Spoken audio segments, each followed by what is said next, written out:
Souvenez-vous que Wynn, il y avait toute une histoire à l'entour des earnings avec un paquet de dates, dont IB, qui est quand même une bonne source, là, on paye pour le service Wall Street Horizon, là, dont IB qui encore, j'ai bien regardé, j'aurais dû prendre une photo, mais j'ai bien regardé, là, encore ce matin, là, aller jusqu'à je ne sais pas trop quelle heure, ils affichaient le 2 mai pour les earnings de Wynn, ça c'est aujourd'hui.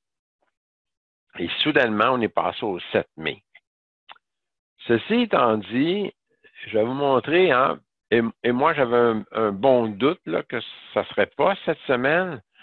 Puis vous allez voir comment est-ce que les forces du marché, comment c'est fort le marché.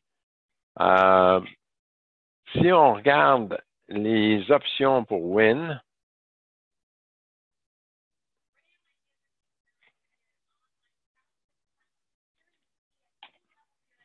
si on regarde les options pour Wynn,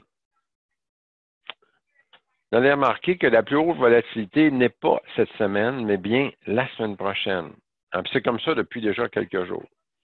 Vous avez dû remarquer aussi qu'il n'y a pas de market maker move hein, à l'approche des earnings. Pourquoi? Parce que le front month est plus bas en volatilité que le back month. Alors, le seul temps où cette information-là de market maker s'affiche, au-delà du calcul, là, il faut que le front month soit plus grand que le back month. Ce qu'on va avoir la semaine prochaine.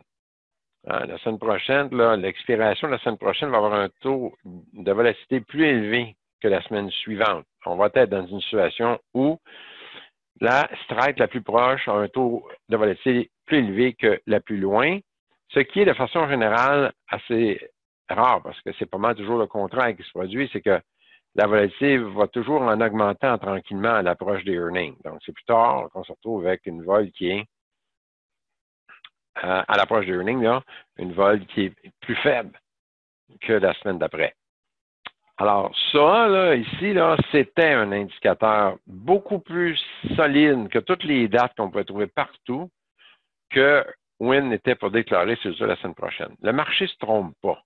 Hein, vous le voyez, là, le marché ne se trompe pas. Si ça aurait été cette semaine, c'est cette semaine qu'on a eu la vol la plus forte. Fait que, quand vous verrez des choses comme ça, avec des dates un peu weird earning à l'approche, qui ne font pas de sens par rapport à l'agrégat de vol, ben, je vous dirais que 9 fois sur 10, pour ne pas dire 10 sur 10, c'est ça ici. C'est eux qui vont avoir raison. Donc, les earnings sont bel et bien la semaine prochaine pour Wynn.